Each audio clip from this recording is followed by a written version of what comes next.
With me now is Yair Lapid, leader of the Israeli opposition party Yesh Atid. Mr. Lapid, you strongly oppose the labeling of goods from the occupied territories. Why is that? Well, because this is the world trying to tell us how to run our own business. Right now, I'll give you an example. One of the products they want to label is coming from the Golan Heights. Now, the Golan Heights, there's not a single Palestinian living there.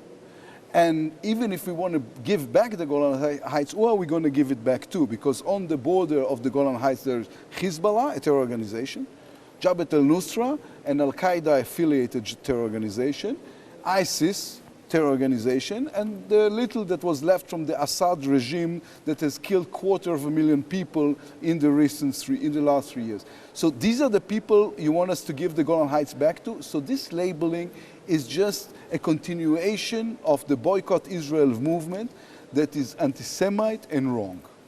Well, the EU argues the label gives consumers the information they need. What's so wrong about that? Many Europeans are not happy with the way Israel treats the settlements and the occupied territories. You know, this is just not true. The EU is hiding behind legal issues, claiming or trying to portray a picture in which they say, no, it's only a legal issue. It is not.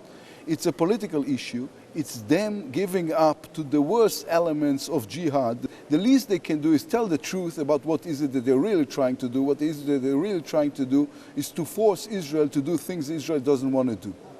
Do you think there's a growing anti-Israeli sentiment in Europe and especially in Germany? Germany is full of goodwill, and we are thankful for that. But in the EU in general, this is not anti-Israeli. This is anti-Semitism at its worst. This is people who are, right now, you know, an hour and a half ago, 2 Israelis were shot in Hebron, not because of something they did, not because of the occupation, just because they're Jewish. I am for the two-state solution. I'm not part of the coalition, I'm part of the opposition, and yet I'm telling you that labeling is just the wrong way to go about this. You are leader of the opposition party Yesh Atid and want to be prime minister one day. What would you do different in terms of foreign policy than now acting Prime Minister Benjamin Netanyahu? I made it into a rule never to criticize Israel's prime minister on foreign soil. I'm sure you'll understand this. It is known to every Israeli that I think what we need to do is separate from the Palestinians.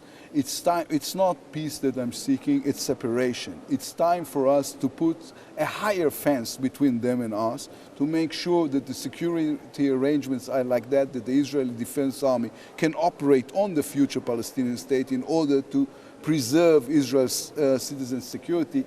But we need to separate from the Palestinians. Israel has no interest. It's not in our best interest to try and absorb 3.5 million Palestinians, because this is a threat to us as a Jewish state. Yair Lapid, thank you for being with us. Thank you so much.